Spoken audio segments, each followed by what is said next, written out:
வணக்கம் நண்பர்களே! நீங்க எல்லோரும் நலமா, சந்தோஷமா இருப்பீங்கன்னு நம்புறேன். இன்னைக்கு குக்கீஸ் அண்ட் கேக் சீரிஸ்ல ஒரு குக்கி ரெசிபி தான் பார்க்க போறோம். கோதும மாவு யூஸ் பண்ணி லைட்டா ஒரு காஃபி ஃப்ளேவர்ல காஃபி குக்கி ரெசிபி தான் பார்க்க போறோம்.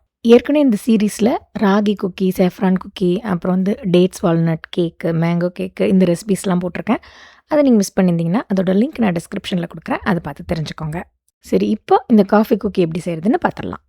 இந்த குக்கீஸ், கேக்ஸ் எல்லாமே ஓவன் இல்லன்னா கூட ஸ்டவ் டாப்ல எப்படி செய்றதுன்னும் நான் சொல்லியிருக்கேன். அதனால வீடியோவ கடைசி வரைக்கும் ஸ்கிப் பண்ணாம பாருங்க. ஃபர்ஸ்ட் இந்த காஃபி குக்கிக்கு காஃபி கன்காஷன ரெடி பண்ணி வச்சுக்கலாம்.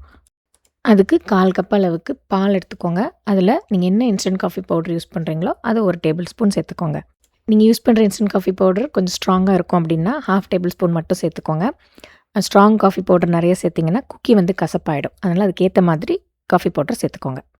பாலோட அந்த காஃபி பவுடர சேர்த்து நல்லா கலந்து எடுத்து வச்சுக்கோங்க. அதே மாதிரி இந்த மாவெல்லாம் நம்ம ரெடி பண்ணுறதுக்கு முன்னாடி உங்கள் ஓவனையும் 350 டிகிரி ஃபாரன்ஹீட்டுக்கு ஒரு 10 மினிட்ஸ் ப்ரீ ஹீட்டில் போட்டுருங்க.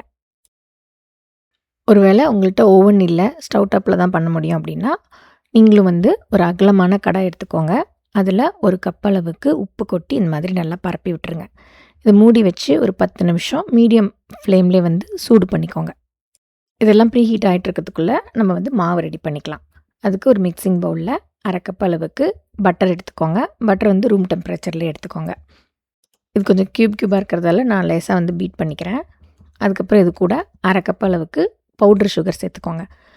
சுகர் வேண்டாம்னு நினச்சிங்கன்னா பொடி பண்ண வெல்லம் கூட சேர்த்துக்கலாம் 1/2 கப் அளவுக்கு. சேர்த்துட்டு இதை நல்லா பீட் பண்ணிக்கோங்க. அது நல்லா சாஃப்டாக ஒரு பட்டர் ஐசிங் கன்சிஸ்டன்சிக்கு வரணும். அந்த அளவுக்கு இதை பீட் பண்ணிக்கோங்க. ஒரு 2 to 3 மினிட்ஸ் பீட் பண்ணிங்கன்னா நல்லா இந்த மாதிரி ஸ்மூத்தாக சாஃப்டாக அந்த ஐசிங் கன்சிஸ்டன்சிக்கு கிடச்சிரும்.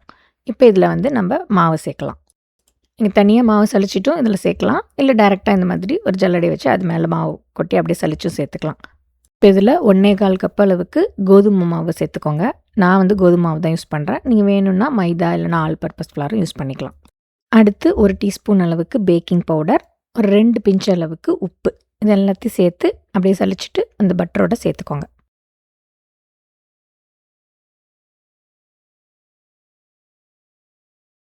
மாவு சேர்த்த பிறகு இந்த பட்டரோட லேசாக அந்த மாதிரி கலந்து விட்டுருங்க. அதுக்கப்புறம் நம்ம ரெடி பண்ணி வச்சுருந்த அந்த காஃபி டிகாஷன் இருக்கு இல்லையா, அதை கொஞ்சம் கொஞ்சமாக சேர்த்து பைப்பிங் கன்சிஸ்டன்சிக்கு மாவை கலந்து எடுத்துக்க போகிறோம். நம்ம ரெடி பண்ணி வச்சுருந்த அந்த காஃபி டிகாஷனே இதுக்கு போதுமானதாக இருக்கும். ஒரு வேளை உங்களுக்கு அது அந்த பைப்பிங் கன்சிஸ்டன்சிக்கு வரலை, பத்தலை அப்படின்னா நீங்கள் தனியாக எக்ஸ்ட்ரா 2 டேபிள் ஸ்பூன் பால் சேர்த்து கலந்துக்கோங்க. எனக்கு அந்த டிகாஷன் மட்டும் கலந்தப்போ மாவு கொஞ்சம் டைட்டாக இருந்தது. அதனால் நான் எக்ஸ்ட்ரா ஒரு 2 டேபிள் ஸ்பூன் பால் சேர்த்து கலந்துக்கிட்டேன். அப்போ ஒரு நல்ல கரெக்டான ஒரு பைப்பிங் கன்சிஸ்டன்சிக்கு கிடச்சிருச்சு. நீங்களும் அந்த டிகாஷன் கலந்த பிறகு மாவோட கன்சிஸ்டன்சி பாருங்கள். ஒரு வேளை அந்த பைப்பிங் கன்சிஸ்டன்சிக்கு இல்லைன்னா தேவைக்கேற்ற மாதிரி பால் சேர்த்து கலந்துக்கோங்க. நமக்கு தேவையான கரெக்ட் கன்சிஸ்டன்சியில் மாவு ரெடி ஆகிடுச்சு. இதை இப்போ பைப்பிங் பேக்கில் ஃபில் பண்ணிக்கலாம். நான் இதுக்கு இந்த ஸ்டார் நாசல் யூஸ் பண்ணியிருக்கேன். நீங்கள் பிளெயின் வச்சுருந்தீங்கன்னா அதை கூட யூஸ் பண்ணிக்கலாம்.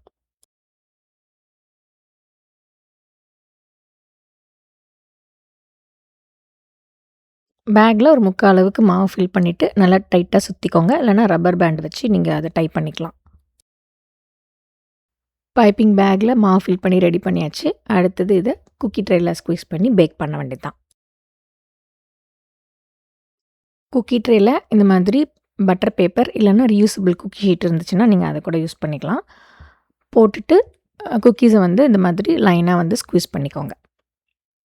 உங்களுக்கு ரொம்ப சின்ன சைஸ் இல்லைனா மீடியம் சைஸ் எந்த சைஸ்க்கு குக்கி வேணுமோ அதுக்கேற்ற மாதிரி மாவு கம்மியாகவோ அதிகமாகவோ ஸ்குவீஸ் பண்ணிக்கோங்க.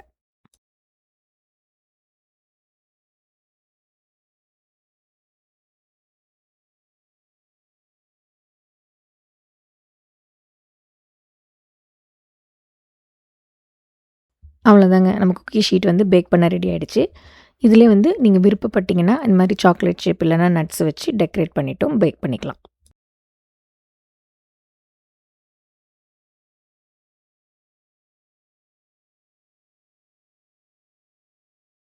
இது 350 டிகிரி ஃபாரன்ஹீட்டுக்கு ப்ரீ ஹீட் பண்ண அவனில் 12 to 15 மினிட்ஸ் வச்சு பேக் பண்ணிக்கோங்க.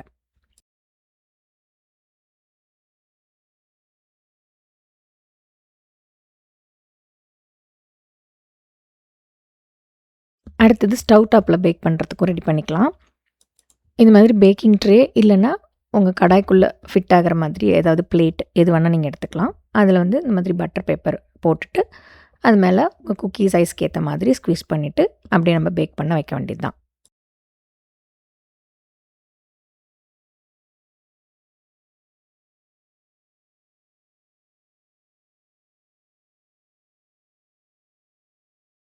நம்ம ஏற்கனவே கடாயில் உப்பு கொட்டி ப்ரீஹீட் பண்ணி வச்சுட்டோம். இப்போ இதில் இந்த மாதிரி ஸ்டாண்ட் இருந்துச்சுன்னா அதை வச்சுக்கோங்க. அது மேலே நீங்கள் ரெடி பண்ணி வச்சுருக்கிற அந்த ட்ரேவோ இல்லைனா பிளேட்டோ வச்சு இதை மூடி போட்டு ஒரு 15 to 20 மினிட்ஸ் வந்து மீடியம் ஃப்ளேம்லேயே வச்சு இதை பேக் பண்ணிக்கோங்க.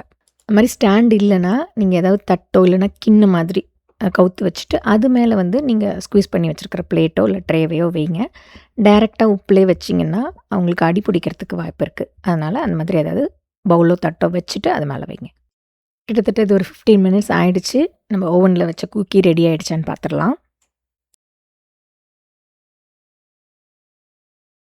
குக்கி கரெக்டாக பேக் ஆகிடுச்சுன்னு நினைக்கிறேன். நம்ம குக்கி எடுத்து அடியில் இப்படி பார்த்தீங்கன்னா அது நல்லா கோல்டன் ப்ரௌனாக கலர் மாறி இருக்கும். அப்போனா வந்து நல்லா பேக் ஆகிடுச்சுன்னு அர்த்தம். இப்போ இதை எடுத்து வெளியில் வச்சு ஆற விட்டுறலாம். சூடாக இருக்கும்போது கொஞ்சம் சவுக்குன்னு வேகாத மாதிரி இருக்கும். ஆனால் நீங்கள் ஆற விட்டுட்டு பாருங்கள், நல்லா கிறிஸ்பியாக வந்திருக்கும். அடுத்து கடாயில் வச்ச குக்கி ரெடி ஆகிடுச்சான்னு பார்த்துடலாமா? கிட்டத்தட்ட இதுவும் ஒரு 20 மினிட்ஸ்க்கு மேலே ஆகிடுச்சு. குக்கி எடுத்து இது மாதிரி பின்னாடி பாருங்கள், நல்லா அது கோல்டன் ப்ரௌனாக மாறி இருக்கும். அப்போ வந்து அது ரெடி ஆகிடுச்சின்னு அர்த்தம். ஒரு வேளை மாறலை அப்படின்னா இன்னும் ஒரு ஃபியூ மினிட்ஸ் வச்சு பேக் பண்ணி எடுத்துக்கோங்க. இதையும் வந்து ரூம் டெம்பரேச்சருக்கு ஆற விட்டுட்டு சாப்பிட்டு பாருங்கள். செம்ம கிறிஸ்பியாக டேஸ்டியாக சூப்பராக இருக்கும். கேட்டிங்களா அந்த குக்கியோட சத்தமே எவ்வளோ கிறிஸ்பியாக இருக்குன்னு? அவ்வளோதாங்க, வீட்டிலே கோதுமை மாவு வச்சே சூப்பரான காஃபி குக்கி ரெடி ஆகிடுச்சு. நீங்களும் இதை ட்ரை பண்ணி பாருங்கள், கண்டிப்பாக உங்களுக்கும் பிடிக்கும். இந்த சீரீஸில் ஏற்கனவே போட்ட குக்கீஸ், கேக்ஸ் இதோட ரெசிபி லிங்க்கும் இந்த காஃபி குக்கியோட இன்க்ரீடியண்ட்டும் அதோட மெஷர்மெண்ட்டும் நான் டிஸ்கிரிப்ஷனில் கொடுக்குறேன். அதுலேயும் நீங்கள் பார்த்து தெரிஞ்சுக்கலாம். இந்த காஃபி குக்கி நீங்கள் ஈவினிங் ஸ்நாக்குக்கோ இல்லைனா கிட்ஸுக்கு ஸ்நாக் பாக்ஸ்க்கு கொடுத்து விடுவா ஒரு நல்ல ஸ்நாக்கு. நீங்களும் அதை ட்ரை பண்ணி பாருங்கள். ட்ரை பண்ணி பார்த்துட்டு உங்களுக்கு எந்தளவுக்கு பிடிச்சிருந்துன்னு உங்கள் கமெண்ட்ஸை கமெண்ட் செக்ஷனில் கொடுங்க. அது மட்டும் இல்லை, இந்த வீடியோ உங்களுக்கு பிடிச்சிருந்தா லைக் போட்டுட்டு உங்கள் ஃப்ரெண்ட்ஸுக்கும் ஷேர் பண்ணுங்கள். இன்னொரு வீடியோவில் பார்க்கலாம்.